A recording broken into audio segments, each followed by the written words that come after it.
ଯାହାକୁ ଡଞ୍ଚେ ସେ ସେଇଠି ହୁଏ ଶେଷ। କେବଳ ଆଜି ନୁହେଁ, ଯେପର୍ଯ୍ୟନ୍ତ ତୁ ଏ ଘରେ ଅଛୁ ତୋ ମୁହଁ ମତେ ଦେଖେଇବୁନି। ତୁ ଏ ତ ଏ ଘର ମୋ ଡାଡିଙ୍କର ବୋହୂ ହେଇପାରୁ, କିନ୍ତୁ କେବେ ବି ମୋ ସ୍ତ୍ରୀ ହେଇପାରିବୁନି। ଯେତେ କରୁଛୁ କାମ, କାନ୍ଦି କାନ୍ଦି ତୋ ଲୁହରେ ପଣତ କାନିକୁ ଭିଜେଇ ଦେ।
କଥା ଦେଇଥିଲି ତତେ ମୋ ଘରେ ମୁଁ ବହୁ ନୁହଁ, ମୋ ଝିଅ ପାଇଁ ବାପର ସ୍ନେହ ମମତା ସବୁ ମୁଁ ତୋରି ଉପରେ ଅଜାଡ଼ି ଦେବି ମା, ସବୁ ତୋରି ଉପରେ ଅଜାଡ଼ି ଦେବି।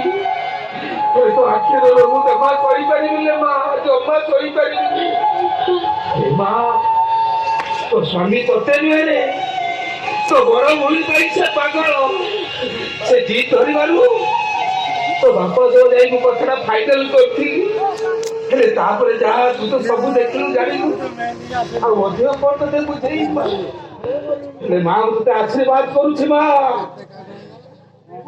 ତୋ ଉଡ଼ଣିକି ତୁ ରାଗେଶ ପାଇଁ ଛାତ କରିଦେ, ତୋ ଆଖି ଯେତେ ଘର ଝରକା କରିଦେ, ତୋ ଭଲ ପାଇବାର ଶବ୍ଦ, ତା ହାତରେ ସ୍ୱାମୀର ସେବା, ତୁ ସବୁଥିରେ ତୁ କାର୍ଯ୍ୟ ହରେ ମା, ସବୁଥିରେ ତୁ କାର୍ଯ୍ୟ ହ। ତତେ ମୁଁ ଆଶୀର୍ବାଦ କରୁଛି ମା, ତୋ ହସ ଖୁସିର ସଂସାର ସୁଖମୟ ହଉ ରେ ମା, ସୁଖମୟ।